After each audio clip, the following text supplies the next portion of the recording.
8 dicembre, un giorno di festività che per tradizione accende le luci e gli alberi di Natale in tutte le case e le piazze del mondo, ma come ogni anno è la festa che la Chiesa celebra venerando l'Immacolata Concezione della Beata Vergine Maria.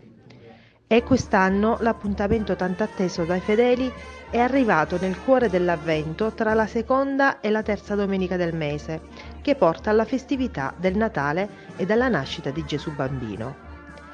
E la comunità di Raffadali ha vissuto proprio un momento storico e di particolare gioia, con l'incoronazione della nuova corona e dello stellario d'argento di cui era priva la statua della Madonna Immacolata. È un segnale positivo se l'incoronazione, se lo stellario escono dalla freddezza degli oggetti e entrano nell'azione dei cuori. E grazie solamente a loro, grazie a tante persone che hanno voluto contribuire con una loro offerta, anche minima o massima in base alle loro possibilità e capacità, abbiamo potuto realizzare lo stellario e la corona che questa sera il Vescovo Benedetto lui stesso ha incoronato, altrimenti non avremmo potuto realizzare la corona, non avremmo potuto celebrare questo evento di gioia questa sera. La comunità è sempre presente, abbiamo avuto qui oggi Sua Eccellenza il Vescovo e siamo stati qui ad accoglierlo per come merita.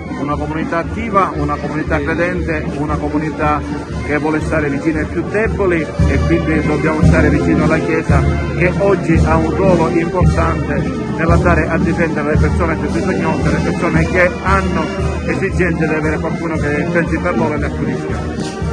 La Chiesa celebra dunque la verità della fede attraverso la figura della Madonna che resiste alla tentazione del peccato originale. L'Immacolata Concezione, sappiamo, nasce dal senso di fede del popolo e si propone anno dopo anno all'attenzione dei credenti, dei devoti. Un messaggio importante è quello che viene dalla pagina del Vangelo che è dedicata a questa giornata, che è quello dell'Annunciazione.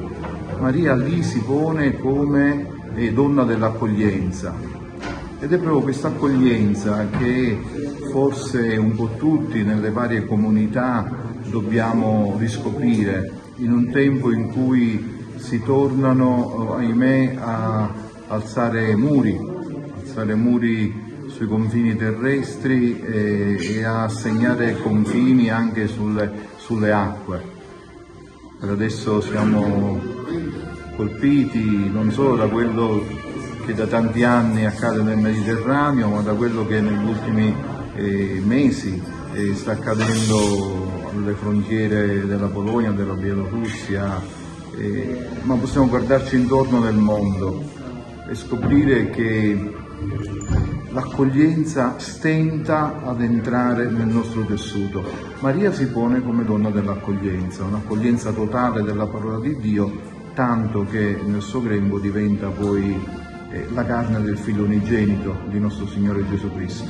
Voglio cogliere l'occasione per fare gli auguri di un santo Natale a tutti e gli auguri di un anno che sia veramente un anno che ci porti in una vera e propria libertà.